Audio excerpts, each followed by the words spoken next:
오늘 함께 나누게 될 말씀 성서일과에 따라서 본문 함께 나눕니다. 제목은 세상 나라의 잔치가 되겠습니다.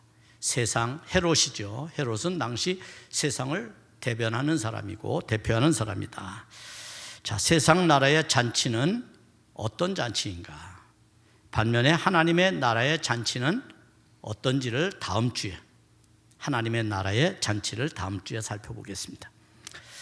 여러분 어떻습니까? 사람이 살아가면서 존재한다고 하는 존재의식 속에는 항상 이런 생각이 있습니다. 어떻게 살까? 어떻게 사는 게 행복하고 나에게 좀 더 유익하고 편리할까? 그래서 어떻게 사느냐라고 하는 게 늘 우리의 질문일 것입니다. 그래서 아마 공부도 하고 또 그것 때문에 여러 가지 기술도 배우고 세상의 지식도 우리가 습득하는 거죠. 예를 들어서 여러분들이 오늘날과 같은 지식정보화 시대에 만약 어디를 여행할 때 맛집을 구한다면 여러분 당연히 여러분 손안에 있는 인터넷을 활용하지 않겠어요? 그럼 핸드폰을 켜고 맛집을 찾겠죠. 맛집이 떠요. 그런데 어떤 사람, 두 부류의 사람이 있어요. 어떤 사람은 맛집이 뜨면 그냥 그 집만 보고 찾아갑니다. 소위 남들이 준 정보를 가지고 아무런 나의 판단이나 생각 없이 그냥 찾아가죠. 어떤 사람은 그 정보가 나에게 유익한지 아니면 진짜인지 거짓인지를 여러분들이 또 알아보게 될 것입니다. 여러분, 그래서 찾아가서 바로 그 맛을 음미하게 되는 거죠. 어떤 사람이 되고 싶습니까? 여러분은 전자처럼 남이 주는 정보에 그냥 편승해서 아무런 생각 없이 살아가는 사람이 되기를 원합니까? 아니면 좀 복잡하지만 힘들지만 그 사실이 진실인지에 대해 접근하려고 노력하고 살아갑니까? 이것이 그리스도인들이 사는 삶이라고 본다면 오늘 성경을 대하는 우리도 역시 마찬가지일 겁니다. 성경을 대하면서 많은 그리스도인들이 문제가 발생하는 일들을 대부분 어디에서 찾게 되느냐 하면 어떻게 살아갈까라고 하는 질문 앞에서 물질적인 문제에만 천착하는 데 문제가 있습니다. 그러나 성경은 여전히 우리에게 그것보다 다른 세계가 있다고 말합니다. 우리가 물질의 세계가 전부라고 판단하고 사는 사람들이 세상의 사람이라면 우리는 물질의 세계뿐만 아니라 영적이고 거룩한 세계가 있다고 생각하는 사람들이죠. 그래서 우리는 그리스도인이 되었어요. 우리는 성경을 읽습니다. 성경을 공부합니다. 하나님께 심지어 기도도 하고 또 예배도 드리고 나를 수고로이 헌신하는 봉사도 합니다. 이런 수많은 일들이 우리 안에서 왜 일어납니까? 그냥 단지 종교적 열심 때문에?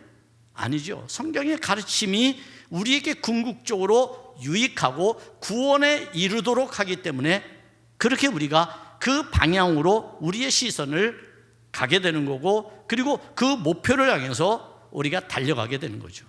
그것이 바로 신앙생활이라고 할 수가 있습니다.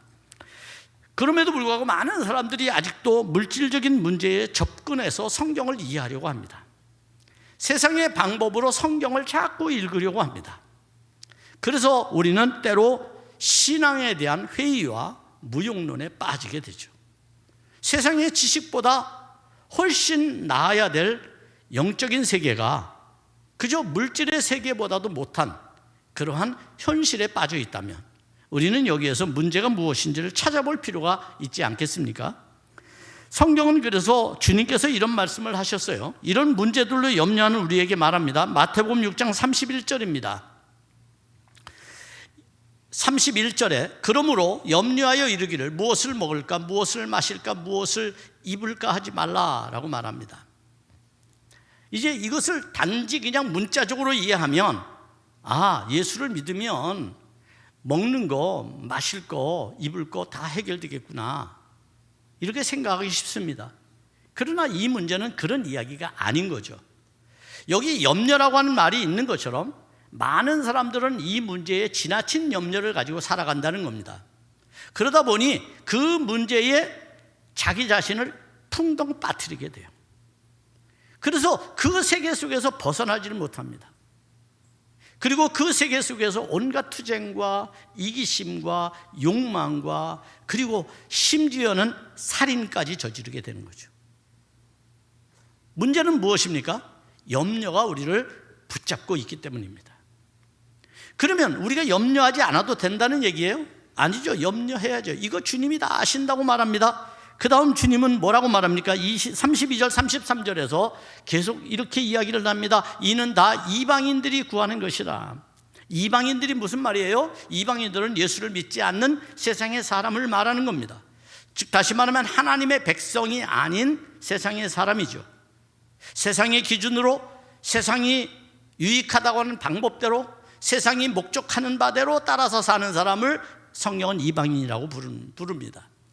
그러면 그들이 구하는 것과 우리는 달라야 된다고 말하죠. 그들이 구하는 것이 필요하지 않다는 이야기가 아니라 그것도 필요하지만 그러나 우리는 이 세상에 살면서도 하나님의 세계를 꿈꾸는 사람들이니 하나님의 세계에 대한 것을 추구하는 삶을 선택하는 지혜가 우리에게 필요하다. 그래서 성경은 뭐라고 말합니까? 33절에서 계속해서 말하고 있는 겁니다. 그런즉 너희는 먼저 그의 나라와 그의 의를 구하라. 그리하면 이 모든 것을 너희에게 더하시리라. 여기서 말하고 있는 그의 나라와 그의 의라고 하는 것은 하나님의 나라를 말합니다. 소위 말하면 우리가 영적으로 산다, 또 영성을 갖는다라고 하는 말이 뭐겠습니까? 그게 하나님의 나라를 추구하고 하나님의 나라를 생각하는 삶의 가치관을 말하는 겁니다. 지성은 뭘 말하는 걸까요? 지식, 지성, 세상의 방법이죠. 세상을 어떻게 살아가는가? 세상에서 어떻게 유익을 구하는가? 이것을 가르치는 게 세상 지식입니다. 세상을 공부하지 않고는 세상을 살아갈 방법이 없잖아요. 그러면 반대로 하나님의 나라를 살아가기를 원하는 하나님의 사람들은 하나님의 지식을 배워야죠. 하나님의 나라가 무엇을 꿈꾸고 하나님이 우리에게 그 나라를 왜 선물해 주시려고 하는 것이며 우리가 그 나라를 살아갈 때 어떤 우리에게 행복과 즐거움이 있는지를 우리는 성경을 통해서 배워야 하지 않습니까? 그래야만 우리는 세상도 얻고 하나님의 나라도 얻는 그야말로 꼭 먹고 안 먹고의 인생이 되는 거죠. 그러니 성경은 뭐에 대해서 말합니까? 세상은 버리고 하나님의 나라만 살으라고 말하는 게 아니라 우선순위를 이야기해 주는 거예요. 그리스도인으로서의 우선순위가 있어야 한다는 겁니다. 무엇을 생각하든지 천박하게 세상의 생각만을 빠져 살아가는 사람, 그런 사람이 되지 말라고 말하는 거죠. 저는 작년에 정말로 끔찍한 이야기를 들은 적이 있어요. 제가 말만 하면 여러분 누군지 아마 금방 알 것입니다. 소위 도인을 자청하는 어떤 사람이 이 나라의 젊은이들이 많이 죽는 것이 나라에 유익하다라고 말했습니다. 얼마나 악한 생각을 가지고 있는지를 단적으로 알 수 있는 겁니다. 기독교는 생명을 강조하는 종교입니다. 성경은 우리에게 구원에 관한 생명을 얻기를 강조하지 버리기를 말하지 않습니다. 그 사람의 머릿속에는 아마 인신공양이라고 하는 매우 천박한 고대 시대에 낡아빠진 사고력이 아직도 지배하고 있는 듯합니다. 그러니 젊은이의 생명을 우습게 여기는 거죠. 반기독교적이고 반성경적인 논리입니다.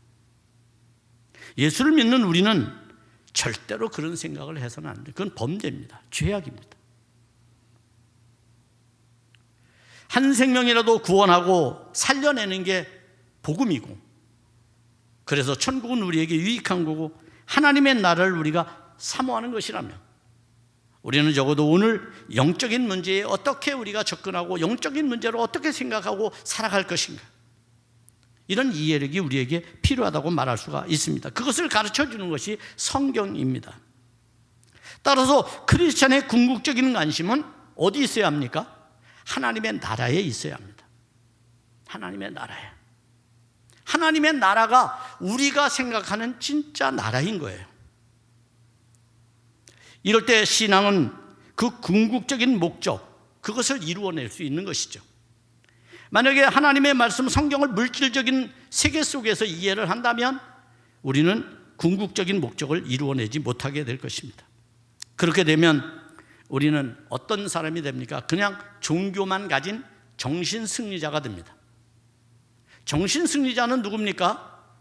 정신승리자의 이런 예가 여러분에게 제가 말씀드렸죠. 여우가 지나가다가 아주 포도가 아름답게 맺힌 것을 봤어요. 근데 도무지 올라갈 수 없어요. 따먹을 수 없어요. 침은 입에서 질질 흐르는데 따먹을 수 없으니 뭐라고 말합니까? 저 포도는 분명히 실 거야. 그리고 지나간다는 거죠.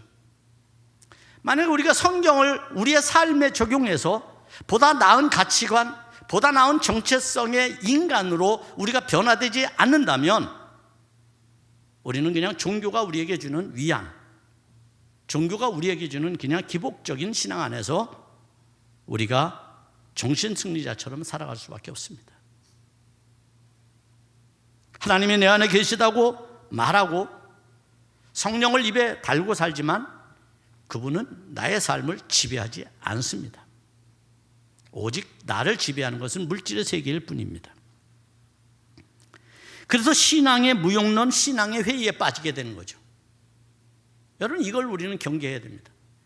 특별히 새로운 지식에 많이 노출된 그러한 젊은 세대일수록 바로 이런 것에 대해서 우리가 관심을 가질 필요가 있습니다. 오늘 성경은 우리에게 묻습니다. 신앙은 육신적인 것이고 물질적인 문제에 전혀 관심이 없을까라고 하는 반문에 대하여 그렇지 않다고 대답합니다. 그러나 성경은 분명히 말하기를 우선순위의 삶은 우리에게 필요하다고 말합니다. 무엇을 선택할 것인가? 가끔 여러분 물어보지 않아요? 네? 아마 이제 어머니들이 자식한테 그렇게 물어요. 야, 네 부인하고 내가 물에 빠져서 그러면 누구 먼저 구해낼 거야? 이렇게 질문하죠? 우선순위를 따지는 거예요? 그런 건 날 따지면서 왜 성경적 가르침의 우선순위는 우리가 외면하고 살아갈까요? 여기 우리의 신앙의 한계가 분명히 존재하는 겁니다. 오늘 본문의 말씀은 이런 질문에 해답을 줍니다. 이런 이해력을 우리에게 넓히게 합니다. 사실은 제가 교회력 설교를 하면서 이제 5년 제가 하고 있습니다. 교회력 설교는 3년 주기로 돌아가는데 벌써 2번에 걸쳐서 하고 있다고 해도 아마 무관치 않을 겁니다.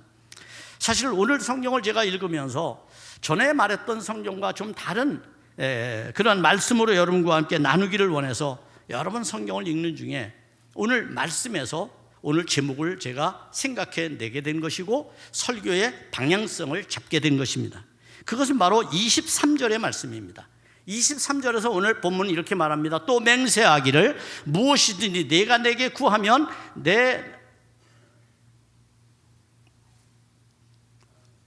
23절 보여주시죠. 23절. 네. 내게 구하면 내 나라의 절반까지라도 주리라. 절반까지라도 주리라. 누구의 나라입니까? 내 나라. 내 나라. 이 내 나라는 누구의 나라입니까? 헤롯의 나라죠. 세상의 나라입니다. 세상의 나라가 잔치를 열고 있어요. 여기 잔치할 때 21절에서 잔치한다고 말합니다. 그러니까 지금 내 나라에 잔치가 일어나고 있는 겁니다. 누구의 잔치입니까? 헤롯의 잔치입니다. 그러면 하나님 나라의 잔치는 무엇일까요? 30절부터 넘어가 보면 하나님의 나라의 잔치가 바로 나옵니다. 그러니까 마가가 성경을 기록할 때에 예수님이 등장하자 헤롯이 자라보고 놀란 것은 소뚜껑 보고 놀란다고 헤롯이 부활했다고 믿은 겁니다. 그리고 두려워한 겁니다. 그러면서 마가는 그 두려움의 원천이 무엇인가? 두려움의 마음이 어디서부터 기인되는 것인가? 이것을 설명하기 위해서 헤롯이 세례 요한을 죽인 그 장면을 여기다가 끼워 넣게 되는 거죠. 그래서 시간상의 배열이 아니라 말씀의 의도와 말씀의 목적에 따라서 이 말씀이 구성되어 있다고 볼 수 있습니다. 그리고 곧 이어서 빈들에서 예수님의 만찬, 소위 말하면 잔치가 벌어집니다. 그럼으로써 마가는 하나님 나라의 잔치와 세상 나라의 잔치를 비교한 겁니다. 거기에 어떤 가치관이 있는지. 그래서 다음 주에 하나님 나라의 잔치를 다음 주에 여러분과 함께 나누고, 오늘은 세상 나라의 잔치에 대해서만 말씀을 나누려고 합니다. 여러분, 이 사건은 예수님의 이름이 세상에 알려지면서 시작됐습니다. 14절 보겠습니다. 14절에 이렇게 말씀합니다. 이에 예수의 이름이 드러난지라 헤롯 왕이 듣고, 그 다음부터 이제 설명하는 거죠. 그 다음부터 이제 설명하는 내용인데, 설명 이전에 이 사건이 어떻게 시작되었는지를 설명하는데, 그것은 예수님의 이름이 드러났다는 거예요. 무슨 얘기야? 우리가 앞부분에 보면 무슨 얘기 있어요? 예수님이 12제자를 선택하시고, 그리고 그 12제자에게 명령하지요. 기름을 붓죠. 능력을 주시죠. 복음을 전하라고. 복음이 무엇입니까? 귀신을 내어 쫓고 병든 자를 고치는 거였어요. 제자들이 막 그것을 행하니까 그 소문이 왕궁에까지 들려지게 된 거예요. 왕궁에서 그 얘기를 들었어요. 그리고 헤롯이 무엇인가? 짐짓 자기 안에 있는 두려움, 자기 안에 감춰진 문제를 발견하게 됩니다. 그것은 바로 그 옛날 자기가 세례 요한을 죽게 한 일이었습니다. 내재된 두려움, 우리도 트라우마라고 하는 것을 겪습니다. 트라우마가 뭡니까? 과거에 내가 어렸을 적, 아니면 내가 커서 어떤 큰 사건에 직면해서 큰 충격을 받았거나, 그것 때문에 내가 놀라한 일들이 있으면 그것이 치유되지 않고 남아있을 때, 그것이 잊혀지지 않고 기억될 때, 우리는 그것과 상이한 어떤 한 사건을 접하면서 더 많은 놀라움과 더 많은 두려움을 갖게 되는 거죠. 그것이 인간의 내면이 가지고 있는 연약함이라고 말할 수 있어요. 그래서 그때그때마다 치유받는 게 중요해요. 어떤 일이 있을 때 알아서 치유되겠지 그랬어요, 우리 옛날에는. 그러나 지금은 아니에요. 사회적 병리 현상이 개인의 아픔을 통해서 얼마나 확장될 수 있는지를 우리는 너무나 많은 사건들을 통해서 깨닫고 발견해요. 한 사람의 삐뚤어진 생각이, 한 사람의 왜곡된 두려움이 얼마나 많은 사건을 만들어냈는지를 우리는 너무나 잘 알고 있어요. 얼마나 많은 생명들을 빼앗아가는지를 알고 있어요. 이것은 우리나라뿐만 아니라 전 세계가 마찬가지예요. 그렇기 때문에 그때그때 그 아픔을 치유받는 것이 무엇보다 중요합니다. 어떠한 충격적인 일을 경험했다면 우리 아이들을 빨리 상담소나 치료하는 곳으로 보내서 치료받게 해야 합니다. 그것은 나쁜 게 아니에요. 이 아이가 성인으로 성장해서 그 아픔 때문에 여전히 노예로, 그 아픔의 노예로 살아가지 않게 하는 해방 구원의 역사라고 하는 것을 여러분 기억해야 합니다. 예수님이 이 땅에 오셔서 하신 일은 그런 거였습니다. 그래서 치유가 필요했던 겁니다. 귀신을 내어 쫓는 일이 필요했던 겁니다. 여전히 그 세계 속에 종속되어 살아가는 사람들에게 자유와 해방을 주는 것이 바로 구원입니다. 그런데 우리는 어떻습니까? 크게는 역사적으로, 작게는 내 개인적인 삶에서 아직까지도 헤어나지 못한 사람이 너무 많습니다. 아픔을 끌어안고 남에게 그 아픔 때문에 상처를 주며 살아가는 사람이 얼마나 많습니까? 다른 사람은 평안해 보입니다. 나는 아픕니다. 그것 때문에 시기하고 질투하고 원망합니다. 그래서 같이 아파하자고 끌어당기죠. 그것이 오늘 세상에서 이루어지고 있는 일들이라고 말할 수가 있습니다. 이런 일에서 어떻게 치유받을 수 있습니까? 헤롯은 지금 그 아픔을 끄집어내고 있어요. 그리고 그것이 무엇인지를 마가를 통해서 우리에게 설명해 줍니다. 어떤 아픔들이 현실에 적용되고 있는지. 따라서 오늘 이 말씀은 1세기에 살았던 헤롯이 아니라 오늘 우리들이라고 생각을 하고 말씀을 읽어야 됩니다. 내 안에 헤롯과 같은 그러한, 정말로 어떻게 보면 거짓과 악함이 자리 잡고 있지 않는가? 내 안에 치유되지 않는 상처 때문에 다른 사람들도 고통받게 하고 있지는 않는가? 우리는 이 말씀을 들으면서 고민해 볼 필요가 있습니다. 그러므로 오늘 우리는 세상 나라의 잔치가 어떻게 이루어지는지를 잘 기억할 필요가 있습니다. 이런 말이 있습니다. 세상을 두려워하면 하나님을 두려워하지 않고, 하나님을 두려워하면 세상을 두려워하지 않는다라는 말이 있습니다. 너무 멋진 말이죠. 여러분 속에 있는 두려움은 어디에 그 대상이 있는 겁니까? 오늘 우리 사회가 건강하지 못한 이유는 세상에 대한 두려움 때문입니다. 성경은 세상을 두려워하지 말라고 말합니다. 주님 말씀합니다. 내가 세상을 이기었노라 라고 말합니다. 그리스도인의 삶은 세상에 종속된, 그래서 세상에 지배받는 통제 속에 살아가는 존재가 아니라 하나님의 나라의 세계에 이상을 두고 그 꿈을 우리의 삶에 적용하면서 살아가는 능력의 사람들인 거죠. 그것이 능력이에요, 이 시대에. 그렇기 때문에 우리에게 이것은 필요합니다. 헤롯은 제발 저리듯 예수님의 활동의 소문을 듣고 세례 요한이 살아났다고 세례 요한으로 예수님을 오해했습니다. 14절 하반절입니다. 이는 세례 요한이 죽은 자 가운데서 살아났도다. 그러므로 이런 능력이 그 속에서 일어나는도다. 소위 말하면 왜 세례 요한으로 착각했을까요? 세례 요한은 대단한 사람이에요, 여러분. 세례 요한은 대단한 사람이에요. 마지막 선지자거든요. 그런데 역사적으로 살펴볼 때 헤롯이 기억하는 세례 요한, 그는 능력자였어요. 왜? 세상의 가치관이 아니라 회개하라, 천국이 가까이 왔다, 하나님의 나라를 외치는 사람이었거든요. 모두가 세상에 천착하고 있을 때 그는 하늘의 세계를 선포하고 말하고 그리고 그것을 받아들이라고 말했던 사람이에요.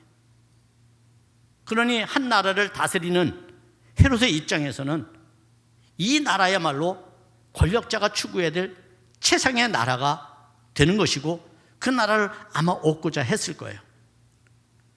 그러나 그는 육체적 본능을 따라 살 수밖에 없었죠. 그러다 보니 끝내 세례 요한을 죽게 만든 것입니다. 이것은 이후에 오늘 마가가 이야기하고 있지만 이후에 누구의 사건으로 전개됩니까? 예수님의 사건으로 전개됩니다. 십자가의 사건으로. 세상은 하나님의 나라를 사랑하지 않습니다. 그래서 어쩌면 우리도 하나님의 나라보다는 종교를 통해서 세상의 나라를 얻으려고 하는지도 모릅니다. 이것이 오늘 우리가 처한 현실이고 괴리이고 고민이고 고통이라고도 볼 수 있습니다. 여러분, 이렇듯 헤롯은 세례 요한에 대한 두려움을 가진 존재였습니다. 그러나 본인의 마음과는 달리 그가 베푼 잔치에서 세례 요한을 죽게 만들었으니 그는 그의 고통은 아마 어쩌면 당연한 것일 수도 있고 오늘 우리가 고통받는 것도 어쩌면 내가 결단하지 못한 일, 바르게 선택하지 못한 일, 그때 남에게 이끌렸거나 아니면 나를 변명하거나 변호하기 위해서 했던 그 사건들 때문에 내가 고통받고 있는지도 모른다는 겁니다. 이것으로부터 자유로워지는 여러분이 되기를 바랍니다. 특히 어떤 이는 헤롯과 달리 그 옛날 아합의 아내 이세벨이 그토록 죽이려고 했던 엘리야라고 표현하기도 합니다. 이미 구약에서 이루어졌던 한 사건과 오버랩되는 겁니다. 아합이라는 이스라엘 왕이 있었습니다. 포악하기 이를 데 없는 왕이었습니다. 그의 아내 이세벨은 이방의 여인이었어요. 그가 바알신을 이스라엘에 수입한 자입니다. 우상 숭배를 권장한 자입니다. 그의 마음에 악한 귀신을 가지고 돌아온 거나 마찬가지입니다. 그런 이세벨은 포악했습니다. 그래서 아합 왕에게 바르게 살고 바르게 통치하고 나라를 바르게 다스리라고 지적하는 엘리야를 죽이려고 했습니다. 그것에 대해서 어쩌면 지금 함께 잔치하고 있는 헤롯의 옆에 있는 사람들이 헤롯에게 아마 그것 때문에 더 아프게 비유로 말하고 있는지도 모르겠어요. 엘리야라고 하는 말은. 여러분, 그런 상황들입니다. 이 상황을 이 열왕기상 19장 2절 그리고 그것의 16절에 보면 그 이야기들을 계속해서 하고 있는 것을 우리가 볼 수가 있어요. 이세벨의 사신을 엘리야에게 보내어 이르되 내가 내일 이맘때에는 반드시 내 생명을 저 사람들 중 한 사람의 생명과 같게 하리라. 엘리야가 여러분 바알 제사장들 450명을 죽였거든요. 그랬더니 너도 그렇게 죽을 거다라고 이세벨이 지금 경고장을 날리고 있는 겁니다. 이 말에 엘리야는 36개 주랭랑을 쳐버리고 맙니다. 여인의 말이 이렇게 무서운 겁니다.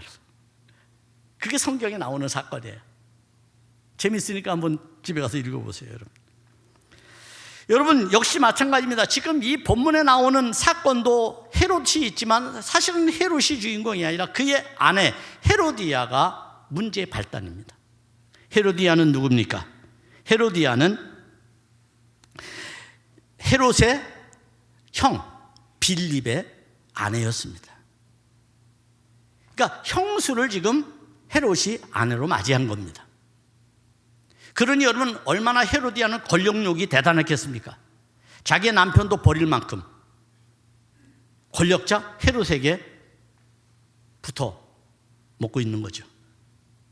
그런 삶을 지금 선택한 것입니다. 문제는 뭐였습니까? 18절에 보면 동생의 아내를 취하는 것이 옳지 않다라고 세례요한이 헤롯에게 지적한 것 때문에 문제가 발단된 겁니다.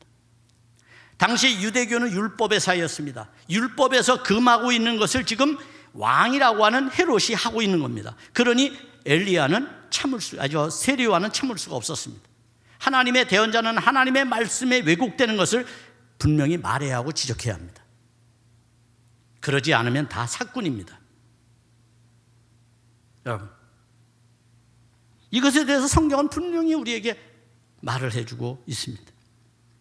그 일 때문에 헤롯도 기분이 나쁜데 그 옆에서 듣는 헤로디아가 더 기분 나빴습니다. 헤로디아가 기분이 나빠가지고 마음속에 꽁 하고 가지고 있는 거죠. 헤롯은 단지 왕에게 어떻게 보면 그가 왕을 지적한다는 것 때문에 감옥에 가더라고 말을 했지만 죽일 마음은 없었어요. 그런데 헤로디아는 자기의 죄를 덮기 위하여 헤로디아는 세례요한을 죽음에 내모입니다. 그것이 세상의 잔치에서 일어나는 일들이라고 말할 수가 있습니다. 자신들은 기뻐하고 자신들은 즐거워하지만 그 속에는 죽음이 도사리고 있습니다. 그 안에는 생명을 빼앗는 일들이 버젓이 이루어지게 되는 겁니다. 20절에서 말합니다. 헤롯이 요한을 의롭고 거룩한 사람으로 알고 두려워하여 보호하며 또 그의 말을 들을 때에 크게 번민을 하면서도 달갑게 들으미러라. 그래서 감옥에 가둔 거예요. 그러나 죽일 마음은 없었어요. 그리고 그는 좋은 때를 헤로디아가 맞이했다고 고백을 합니다. 21절입니다. 헤로디아가 이렇게 말합니다. 마침 기회가 좋은 날이 왔으니 곧 헤롯이 자기 생일에 대신들과 천부장들과 갈릴리 귀인들로 더불어 잔치를 할세라고 말합니다. 잔치가 벌어진 날 왜 헤로디아는 세례요한을 죽이기로 결심을 했을까요? 그것은 당시 1세기 사회가 갖는 하나의 통념 때문에 그랬습니다. 여러분 1세기 역사학자 요세푸스라고 하는 유대 역사학자는 이렇게 말합니다. 왕의 잔치에서는 어떤 부탁도 거절하지 않는 것이 당시의 관습이었다라고 말합니다. 왕의 자리에서 누가 부탁을 하든 왕이 기쁘기만 하면 그것은 다 오케이 한다는 겁니다. 왜 그럴까요? 왕은 그 시대에 신의 위치에 있던 사람이기 때문에 1세기의 왕은 신의 자리에 있습니다. 그래서 여러분들이 그리스 로마 문화의 책들을 읽어보면 그 시대에 시랍 신화에 관한 수많은 신들에 관한 이야기들이 나오죠. 그게 전부 누구의 이야기냐면 황제와 왕들의 싸움의 이야기입니다. 싸움의 이야기. 그렇기 때문에 왕은 신의 자리에 있는 자였죠. 그렇기 때문에 그는 거절할 수가 없습니다. 소위 왕의 권위와 권력이 신의 자리로 여겨졌기에 저지를 수 있는 악이 바로 세례요한을 그 잔치상에서 죽이는 일이었습니다. 결국 헤로디아는 그것을 노린 것입니다. 왕의 무모함과 권력의 권위를 이용하여 자신에게 반감을 가진 정적을 제거하는 일에 그는 왕의 생일을 이용하게 합니다. 심지어 왕의 생일 잔치를 이용할 뿐만 아니라 자기 딸을 이용하기도 합니다. 22절부터 28절에 보면 딸을 이용해서 그 계획을 실현에 옮깁니다. 그 딸은 살로메라고 말할 수 있습니다. 살로메. 헤로디아의 딸은 살로메입니다. 살로메가 춤을 아마 기가 막히게 춘 것 같아요. 오늘날 아마 아이돌 했으면 성공했을까요? 춤을 잘 췄나 봐요. 왕과 거기에 모이는 모든 사람들이 다 기뻐했어요. 너무 기뻐한 나머지 왕이 실수를 합니다. 어떤 실수를 할까요? 23절에 다시 봅니다. 무엇이든지 내가 내게 구하면 내 나라의 절반까지라도 주겠다라고 말합니다. 그러나 이것은 거짓입니다. 왜냐하면 헤롯은 로마 황제가 아니기 때문입니다. 헤롯은 로마 황제가 다스리는 나라의 분봉왕이라고 해서 한 지역을 황제의 명을 받아서 다스리는 자일 뿐입니다. 그렇기 때문에 황제가 아닌 이상 땅을 줄 수가 없습니다. 그런데 주겠다고 호기를 부리는 거죠. 왜요? 작은 권력도 권력이니까. 그 힘에 의존해서 살아가는 사람은 언제나 그렇게 살아갑니다. 자신의 힘을 과장하죠. 자신의 힘을 사람들이 알아주고 거기에 굴복하기를 원하죠. 그게 세상입니다. 로마 황제의 영을 받은 분봉왕, 하나의 영주와 같은 존재입니다. 영주와 같은. 그것에 불과한 그가 허세와 거짓으로 나라의 절반도 주겠다고 말하는데 실제로 그가 로마 제국의 4분의 1밖에는 다스리지 못하는 통치자였어요. 4분의 1. 그것도 대단하다고 말할 수는 있습니다. 그러나 자신의 마음대로 다 주겠다라고 하는 것이 얼마나 허황된 말입니까? 나라의 절반쯤 주는데도 문제가 되지 않을 만큼 자신은 모든 것이 다 내 것이라고 말하고 있는 자입니다. 세상을 자신의 것으로 오만하게 생각하는 사람들의 모습이 아닐 수 없습니다. 세상은 그런 겁니다. 모두 자기 마음대로 다 될 수 있다고 생각하는 게 인간이죠. 그러나 그것은 거짓에 지나지 않습니다. 모든 인생은 죽게 마련이기 때문이죠. 어떤 황제도 지금까지 살아있는 황제는 없습니다. 그러나 하나님은 지금도 우리 안에서 역사하고 살아 계십니다. 이처럼 세상 나라인 헤롯의 나라는 자신이 주인이 되는 나라로 그 어떤 재판 절차도 없이 왕의 말 한마디에 요한의 목을 쳐서 쟁반에 담아서 그 만찬의 마지막 요리처럼 사람들 앞에 세례 요한의 머리를 내놓게 됩니다. 너무나 끔찍한 일이죠. 이 일은 왜 그렇게 할까요? 그 권력이 그를 그렇게 만든 것입니다. 왕의 자리가 그를 그렇게 만든 것입니다. 그래서 사람들로 하여금 이것에 신경 쓰고 오히려 자신의 감정대로 따라주기를 원하는 거죠. 그리고 거기에 복종하기를 묵시적으로 그들에게 위압적으로 말하고 있는 겁니다. 내 나라에 내가 주권자이니 내 마음대로 한다는 겁니다. 그게 세상 잔치에서 이루어지는 일들입니다. 이래서 세상 나라의 잔치는 자신의 권력과 권세를 자랑하기 위한 만찬으로 오직 주권자인 자신을 찬양하도록 우리를 이끌어갑니다.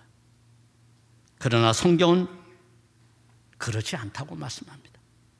우리가 찬양해야 될 분은 오직 하나님밖에 없습니다. 하나님만이 우리의 예배 드릴 대상입니다.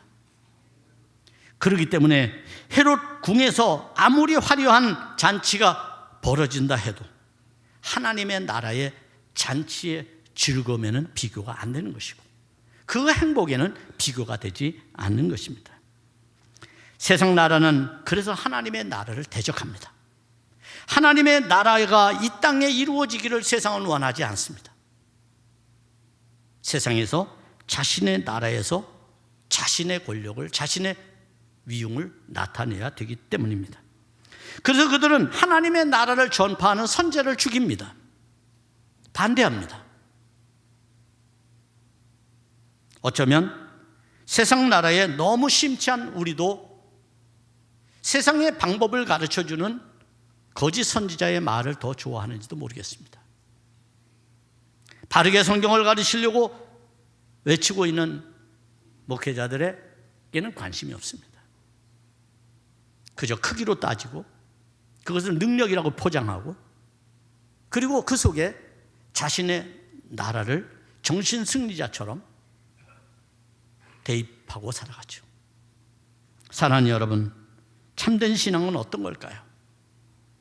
하나님의 나라를 추구하는 것입니다. 성경은 우리에게 뭘 가르쳐 줄까요? 하나님의 나라를 본받고 살아가기를 요구하는 겁니다. 그게 이 땅에서 살아갈 크리스찬의 능력이라고 말하는 겁니다. 이 땅에 살아가는 여러분, 소멸되지 않는 하나님의 나라를 만나십시오.